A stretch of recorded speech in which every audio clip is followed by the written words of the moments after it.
Goyocephale. Goyocephale is an extinct genus of pachycephalosaurian ornithischian that lived in Mongolia during the Late Cretaceous about 76 million years ago. It was first described in 1982 by Perle, Teresa Maryańska and Osmólska for a disarticulated skeleton with most of a skull, part of the forelimb and hindlimb, some of the pelvic girdle, and some vertebrae. Perle et al. Named the remains Goyocephale lattimorei, from the Mongolian goyo, meaning decorated, and the ancient Greek kephale, for head. The species name honors Owen Lattimore. Description: Goyocephale is known from a partial skull, including both mandibles, the skull roof, part of the occiput, part of the brain case region, the posterior skull, the premaxilla, and the maxilla. The posterior edge of the skull roof, at the edge of the squamosal bones, has many small bony bumps, which would have been the base of small horns in life. A feature shared with pachycephalosaurids, Goyocephale had a heterodont dentition, with large caniniform premaxilla teeth, followed by a diastema between the premaxilla and the maxilla, and the regular subtriangular teeth in the maxilla. Teeth in the premaxilla become larger farther posterior, with the last being the largest.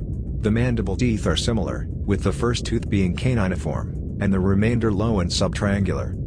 Of the vertebrae, only the atlas bone, the first cervical vertebra, and the sacrum and tail vertebrae are preserved.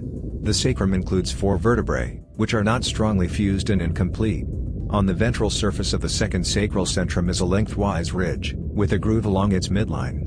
The first and second tail vertebrae were found articulated with the sacrum, although they are much weakly fused than the sacral vertebrae. In addition, they can be distinguished from the sacrum because they possess zygapophyses that are not fused together, although they also preserve a ventral groove. The limb and girdle bones are well preserved, and show many features. The humerus is strongly bowed, with a nearly equal expansion on the distal and proximal ends.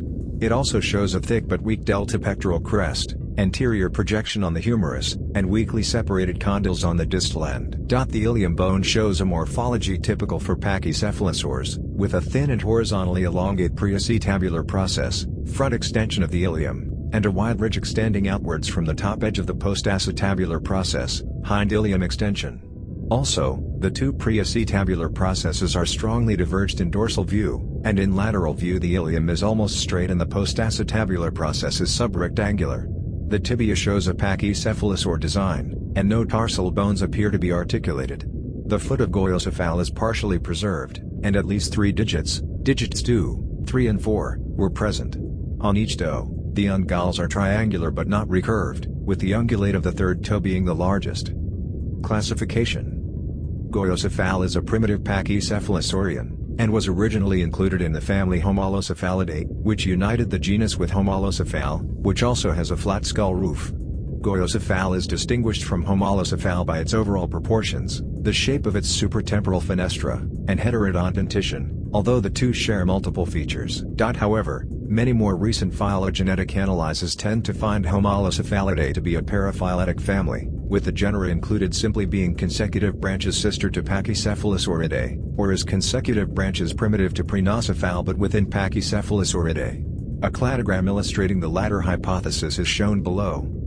However, one phylogenetic analysis did support a monophyletic Homalocephalidae, with Goyocephale, Homalocephale and Wananosaurus being the most derived pachycephalosaurians, and their sister taxa being Prenocephale and Tylocephale. This positioning of all the taxa from Asia as most derived would support that pachycephalosaurians evolved in North America, where they retained their greatest diversity, before migrating to Asia. In addition, the oldest genera that belong in the group are North American, which provides further support for this position.